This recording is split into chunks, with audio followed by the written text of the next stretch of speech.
살아있는 모든 존재는 감각이 있어야 합니다. 그래야 생존이 가능합니다. 또 어떤 분야든지 이 전문가라고 하는 사람들은 그 분야에 대한 감각이 있어야 됩니다. 그래야 그 능력을 최대한으로 발휘할 수 있지요. 사람들은 이것을 보통 필이라고도 표현하기도 하는데, 매사에 무엇을 보든지 간에 그 분야의 어떤 느낌, 감각이 있으면 그는 그 분야에서 그만큼 성숙되고 성공할 수 있습니다.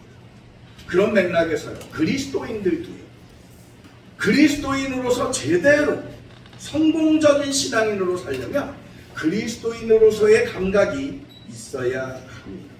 그래야 우리를 감싸고 계시는 하나님의 은혜를 느끼고 나와 함께 하시는 예수님의 손길을 우리가 깨달을 수 있고 주님의 인도하심도 우리가 느낄 수 있고, 그래서 그 길로 가면서 평안을 누릴 수 있는 겁니다. 다윗이 그랬습니다. 그는 경랑의 삶을 살았지만 그러나 그 속에서도 고백하는 바는 바로 이런 겁니다. 시편 131편 2절의 말씀입니다. 같이 보겠습니다. 시작. 실로 내가 내 영으로 고요하고 평안하게 하기를 젖된 아이가 그의 어머니 품에 있음 같게 하였나니 내 영혼이 젖된 아이와 같도다. 다윗은 파란만장한 삶을 살았습니다. 그런데 그 삶 속에서 자기는 어머니 품에 있는 그 젖먹이 어린아이와 같았다. 그렇게 고백합니다. 고달픈 인생살이였지만 그러나 그는 하나님의 임재함 때문에, 그 세상에 많은 풍파가 있지만 하나님이 자기를 안아주심을 알고 있었기 때문에 그는 이런 평온을 누릴 수 있었다고 고백합니다. 그는 영적인 이런 느낌, 감각이 있었다는 겁니다. 그런데요, 감각이 있으려면 그 전에 전제가 있어야죠. 그게 뭐냐면 바로 깨어 있어야 된다는 겁니다. 살아 있어도요, 잠들어 있으면 못 봅니다. 못 듣습니다. 주변에 무슨 일이 일어나도 깨닫지를 못합니다. 그래서 잠들어 있다가는 좋은 거 다 놓칩니다. 저도 어렸을 적에 그런 적이 있어요. 잠들어 있는 사이에 뭐 맛있는 걸 가지고 와서 지들끼리 다 먹고 끝났더라고. 깨보니까 뼈만 남았어요. 잠들어 있으면 위험이 와도 깨닫지를 못합니다. 잠들어 있거나 비몽사몽간에 있으면 자기가 엉뚱한 길로 가면서도 그것도 모릅니다. 우리는 오늘 성경 본문에서 이런 사람들을 만나게 됩니다. 엠마오로 가는 예수님의 두 제자의 이야기. 이 엠마오라고 하는 마을은 예루살렘에서 한 10km 정도 떨어진 그런 촌인데요. 이 두 사람은 12사도의 반열에는 들지 못했지만 그러나 예수님을 따르는 그런 제자들이었습니다. 이 중에 한 명 글로바라고 나오죠. 이 글로바의 아내는요, 예수님께서 십자가에 못 박혔을 때 그 어머니 마리아와 함께 그 옆에서 주님의 사형당하는 임종의 장면을 지켜본 사람입니다.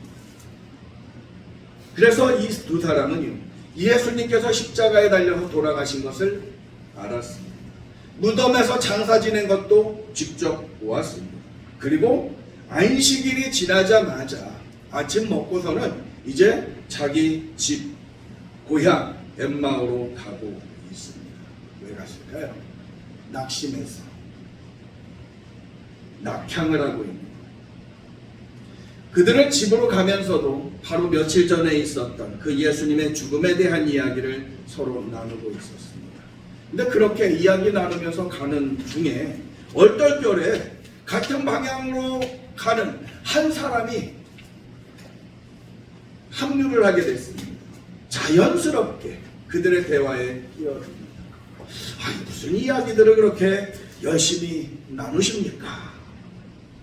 그러니까 이 두 제자 중에 한 명이 이야기합니다. 아니, 보아하니 당신도 예루살렘에서 나오는 모양인데, 그런데 아니 예루살렘에 있었으면서 요 며칠 사이에 벌어졌던 그 큰 사건을 모르느냐? 이렇게 반문하면서 예수님에 대한 이야기를 합니다. 자신들은 그분을 메시아로 믿었습니다. 그런데 대제사장들과 관원들이 부당하게 판결해서 그분을 사형시켰다. 십자가에서 죽였다. 세상에 이럴 수가 있느냐? 그리고 메시아가 아니 어떻게 그렇게 십자가에서 죽을 수 있는지 그거 모르겠다. 그러면서 실망스럽게 이야기를 합니다. 그러자 그 동행하던 사람이 이렇게 얘기합니다. 아니 메시아는 당연히 고난을 먼저 받아야 하는데 그거 모르시오? 그런 얘기가 어디 있어? 아 성경에 나와 있잖아요. 이사야서에도 나와 있고 여기도 나와 있고 저기도 나와 있고. 그렇게 성경을 풀어서 설명을 해줍니다. 이렇게 한참 이야기를 나누던 중 그들은 목적지인 엠마오에 이르렀습니다. 제자들은 거기서 이제는 가는 길을 멈춰야 되는데 이 사람은 계속 그 길을 가려고 하는 것 같다.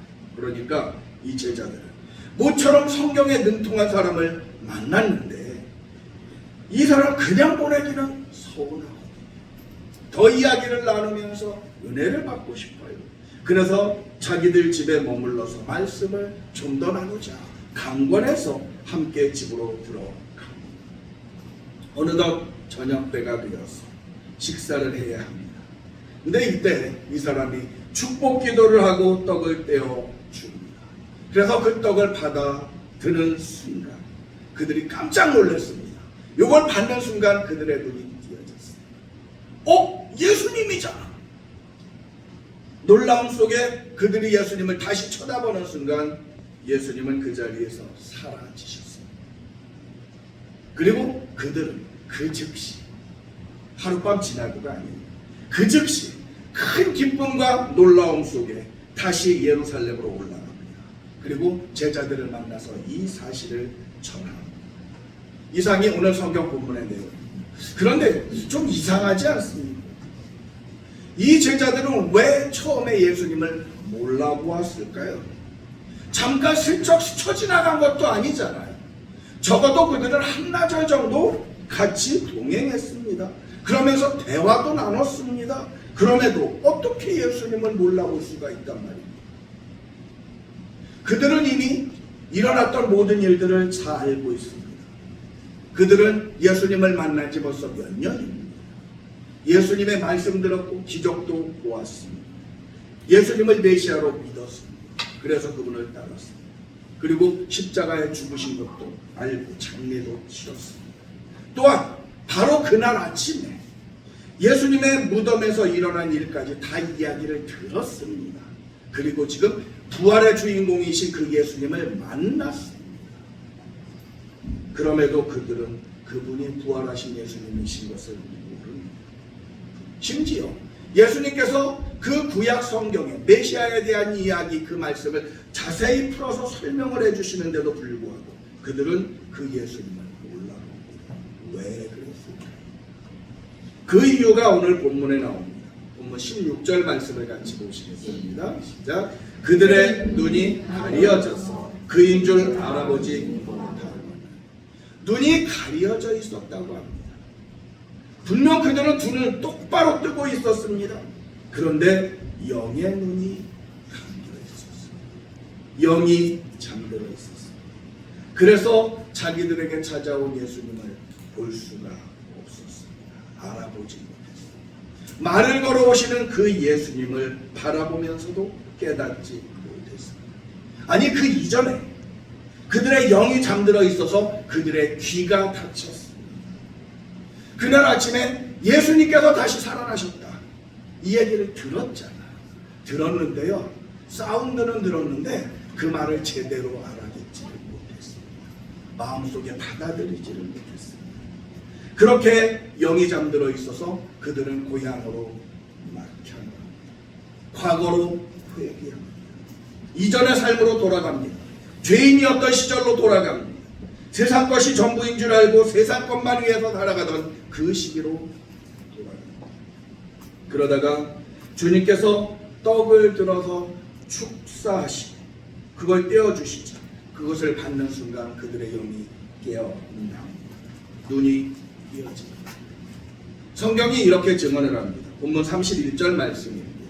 시작. 그들의 눈이 밝아져 그인 줄 알아보더니 아멘. 우리는요 적어도 예수님을 영접해서 새 생명을 이미 받은 사람들입니다. 그런데요 생명은 있으되 영이 잠들어 있는 성도들이 있습니다. 그러면은 아무리 많은 것이 있어도, 아무리 많은 증거들이 있어도 소용없어요. 깨어나야. 그렇다면 우리가 어떻게 우리의 영을 깨울 수 있을까요? 이 당시에 사람들이 하나님의 말씀이 없어서 그들이 주님을 몰라온 것이 아닙니다. 예수님 당시에 그 사람들은요, 성경을 가지고 있었습니다. 그런데 그 성경을 대할 때 자기들의 욕망을 가지고 바라봅니다. 주님의 제자들조차도 그랬습니다. 구약 성경에 나타난 그 메시아에 대해서 그들은 영광의 메시아만을 기대했습니다. 이 세상에 오셔서 원수들을 다 쳐부수고 자기들을 아주 높여주는 그런 힘의 메시아, 승리의 메시아, 나에게 높은 자리를 보장할 수 있는 그런 메시아를 기대했습니다. 그러기에 십자가에서 죽는 메시아는 전혀 생각하고 싶지 않았습니다. 받아들일 수가 없었습니다. 그렇지만 구약 성경에 뭐라고 했어요? 메시아는 영광을 얻기 전에 고난을 먼저 받아야 된다. 이걸 분명히 밝히고 있습니다. 그런데 그들은 말씀을 읽으면서도 그대로 받아들이지를 않았어요. 고난은 빼고 영광 요것만 취했어요. 오늘 살아가고 있는 분들 중에서도 그런 분들이 많습니다. 성경을 공부를 하는데 그 성경 공부를 왜 하냐면 내 지식을 채워서 자랑하기 위해서, 또는 내가 가진 생각을 합리화시키기 위해서 그런 자세로 공부를 해요. 그러다 보니까 성경을 읽어도요, 읽기는 읽는데 자기 최면에 빠져서 혼미한 상태에서 있습니다. 안 되는 거지. 제가 신학대학교 처음 들어가서 성경 공부반에 들어갔습니다. 무슨 공부를 했냐면 해방신학, 민중신학 공부하는 거였습니다. 근데 성경을 읽고 해석하고 공부하는 건 좋은데요, 방향을 정해놓고 합니다. 그 내용이 뭐 나쁜 것은 아니에요. 그런데 편협되지. 그것이 문제예요. 영적으로 깨어있으려면요, 마음을 비우고 성경이 말씀하시는 것을 그대로 내가 받아들여야 합니다. 성경이 말씀하실 때 내가 아멘해야 되는 겁니다. 내 주장, 내 생각에 대해서 성경이, 하나님이 아멘하는 것이 아니라는 겁니다. 내 생각에 맞춰서 성경을 더하고 빼고 빗돌게 그냥 그렇게 비틀고 하면 안 된다는 이야기입니다. 자기 생각, 자기의 취향을 합리화시키기 위해서 성경을 읽으면 안 됩니다. 또 예수님께서 겟세마네 동산에서 말씀하신 것처럼 깨어서 기도해야 합니다. 늘 말씀드리지만요, 기도는 한풀이가 아닙니다. 기도는 소원을 아뢰는 시간도 아닙니다. 기도는 뭐냐면 하나님께 나를 맞추는 작업입니다. 그러니까 기도 생활에 충실하다 보면은 내가 하나님 앞에 자꾸 맞추다 보니까 하나님의 뜻을 깨달을 수 있죠. 하나님과 내가 주파수가 맞죠.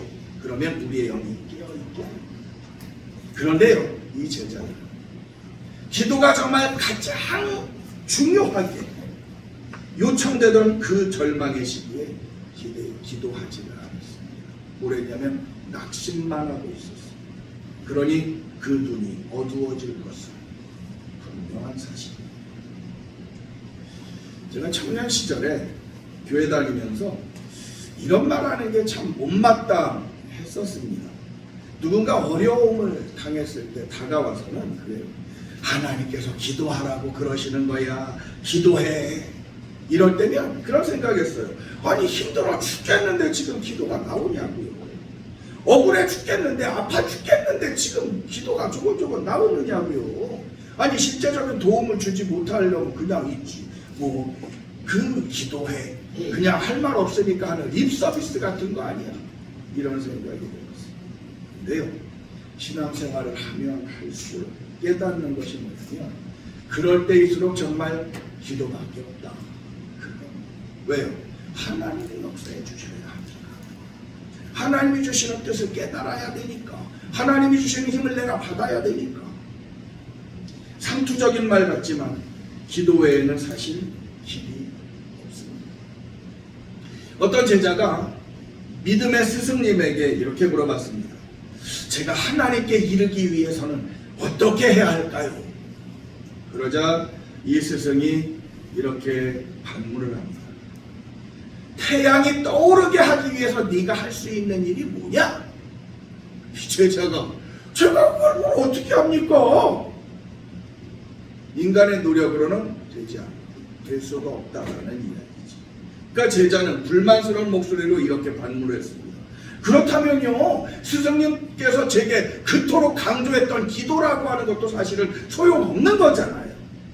그러자 스승이 이렇게 대답했습니다. 기도는 태양이 떠오를 때 너로 하여금 깨어있게 하는 거야. 기도로 영적 감각이 깨어있을 때 찬란하게 떠오르는 태양을 맞이할 수 있는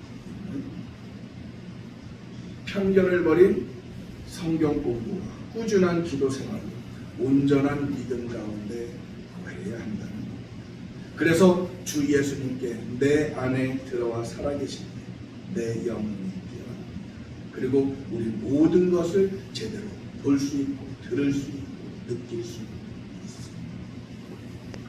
온통 세상 근심, 세상 욕심 이런 거에만 열심히 살아. 그 안에 예수가 없고 그저 물질, 그저 내 이기심 이런 거에만 관심이 있는 사람은 영이 깨어있을 수가 없습니다. 하루에 단 한순간도 자기의 마음과 영을 집중해서 하나님께 향하는 그런 경건의 시간을 가질 수 없을 정도로 바쁜 사람, 이런 사람은 그 영이 깨어있을 수가 없습니다. 그런 분은요, 은혜를 아무리 퍼줘도 모릅니다. 받지도 못합니다. 어떤 탐험가가 아마존강을 탐험하고 싶어서 작은 보트를 타고 그 지류 어디에서 이제 가기 시작을 합니다. 가다가 폭풍우를 만났어요. 그래가지고 길을 잃었습니다. 한참을 그렇게 헤매다가 자기가 의도하지 않았던 어떤 바다 같은 그 큰 넓은 강을 만나가지고 아 이거 어떡하지? 방향을 잃어버렸네. 어디로 가야 되지? 그러고 있는데 저쪽에서 한 작은 고깃배가 통통통통하고 옵니다. 그래서 거기 가가지고 그 어부에게 물어봤습니다. 이보시오, 내가 아마존강을 가서 탐험을 하려고 하는데 아마존강을 가려면 어디로 가야 합니까? 그러자 그 사람이 이렇게 대답했습니다. 지금 당신이 있는 여기가 아마존강이요. 우리가 하나님의 은혜 속에서 살아가고 있습니다. 이미 하나님의 그 은혜의 바닷속, 그 넓은, 그 어마어마한 바닷속에 들어와서 살고 있습니다. 그러면서도 그걸 모르고 여기가 어디인지 헤매고 있는 지식이 먼저가 아닙니다. 영적인 열정적인 자세, 그것이 전부도 아닙니다. 우리 신앙생활에서 결정적인 건 뭘까하면 우리의 영이 깨어있는 것. 이렇게 우리의 영이 깨어있으면 우리는 하나님의 은혜 안에 살게 될 것입니다. 주님의 뜻을 분별하게 될 것입니다. 그리고 그러면 또한 삶을 살아낼 때 힘있게 살아날 수 있는 그 힘의 원천을 얻게 됩니다. 그런데 영이 잠들어 있으면 그는 믿는다고 하지만 사실은 영적인 시각장애인, 영적인 청각장애인, 영적인 지체장애인 그렇게 살아가게 됩니다. 좌우 구분하지 못하고 방황하게 됩니다. 그저 주저앉아 있게만 됩니다. 늘 근심 걱정 속에서 한숨만 내쉬게 됩니다. 부활하신 주님을 눈앞에 두고도 주님 돌아가셨다고 슬픈 빛을 띠고 있는 그런 바보 같은 순간, 그런 삶을 살게 됩니다. 사랑하는 성도 여러분, 성도라고 불렀습니다. 성도는 무엇일까요? 성도는요, 영적인 사람을 이야기합니다. 그래서 성도는 하나님을 느낍니다. 그런데 어떤 성도는 영적으로 잠들어 있습니다. 그래서 하나님을 느끼지 못하고 하나님의 음성을 듣지 못하고 하나님께서 방향을 가리키는데 그 손을 무지를 못합니다. 비몽사몽간에 헤매다 보니까 하나님께서 보여주시는 것들도 보지를 못합니다. 그래서 하나님의 뜻을 분별하지 못하고 나의 삶에 다가오시는 예수님을 느끼지도 못하고 모든 일에 낙심하면서 실망하면서 그렇게 힘없이 살아가는 사람들, 우리는 하나님의 백성, 하나님의 힘이, 생명력이 우리에게는 있습니다. 그것을 발휘하면서 힘있게 살아갈 수 있기를 바랍니다. 그런데 영이 잠들어 있으면 삶에 힘이 없죠. 잠들어 있을 때 힘이 넘치는 사람 보신 적 있습니까? 잠들어 있으면 팔이 이렇게 있는데 들었다가 놓으면 툭 떨어져요. 엠마오로 가던 이 두 제자는요, 영적으로 잠들어 있었어요. 눈앞에 계시는 예수님을 보지 못했어요. 영안이 잠겨 있어서 자기들에게 말씀해 주시는 부활하신 예수님을 만나보고 그것을 몰랐어요. 그래서 주님은 여전히 안타까운 눈빛으로 말씀하십니다. 그러다가 주님의 축복 기도 그리고 주님이 주시는 양식을 갖고는 눈이 떠졌어요. 그의 영들이 깨어났다는 겁니다. 그렇게 영적 감각이 제대로 역사를 하니까 그때는 이미 주님은 눈앞에서 사라졌는데도 자기들이 가던 그 낙심의 길, 패배의 길, 그 길 계속 가지 않고 돌이킵니다. 어디로요? 예루살렘으로. 기쁨으로 나아갑니다. 사명의 길로 갑니다. 하나님이 인도하시는 길로 달려갑니다. 영이 깨어나니까 이제는 눈에 보이지 않지만 부활하신 주님을 믿게 되었습니다.